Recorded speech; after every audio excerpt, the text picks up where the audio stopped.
சொல்லுமா. என்னக்கா என்ன பண்ற? என்ன பண்ற? சாப்பிட்டுட்டு இருக்கேன். நீ என்ன பண்ற? நீ எல்லாம் கொடுத்து வச்சவதான். இங்க பாரு, நான் ஒரு லெமன் சாதத்தை செஞ்சுட்டு ஆசையா அவருக்கு பிடிக்கும்னு பண்ணேன்.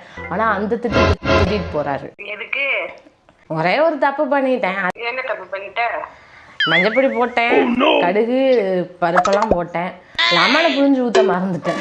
அதான் நான் சொன்னேன், மறுபடியும் இருங்க, அது மேலே புளிப்பு தானே இல்லை, மேலே வேணா லெமனை புழிஞ்சு ஊற்றுறேன்னு சொல்கிறேன். கேட்க மாட்டேங்குது. எப்படி கிளம்புறது?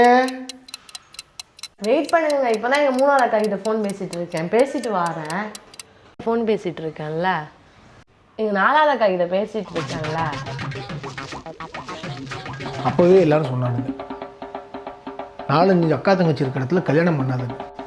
ஒரு நாளைக்கு ஒவ்வொரு அக்காவும் 2 மணி நேரம் பேசுகிறாங்க. காலையில் 1 மணி நேரம், சாயந்தரம் 1 மணி நேரம். இதில் நாங்கள் எங்கே சந்தோஷமாக இருக்கிறது, நாங்கள் எங்கே ஜாலியாக இருக்கிறது? ஒன்றே ஒன்று சொல்கிறேன், 10 ஆம்பளைங்க இருந்து ஒரே ஒரு பொண்ணு இருந்து அந்த வீட்டில் கல்யாணம் பண்ணலாம். ஆனால் 4 பொண்ணுங்க இருந்து அந்த வீட்டில் கல்யாணம் பண்ணிங்கன்னா என்ன மாதிரி தான் நீங்களும் ஃபீல் பண்ண வேண்டியிருக்கும். ஒருத்தரை மாற்றி ஒருத்தர் புறணி பேசிக்கிட்டே இருப்பாங்க. வேண்டாம், வேண்டவே வேண்டாம்.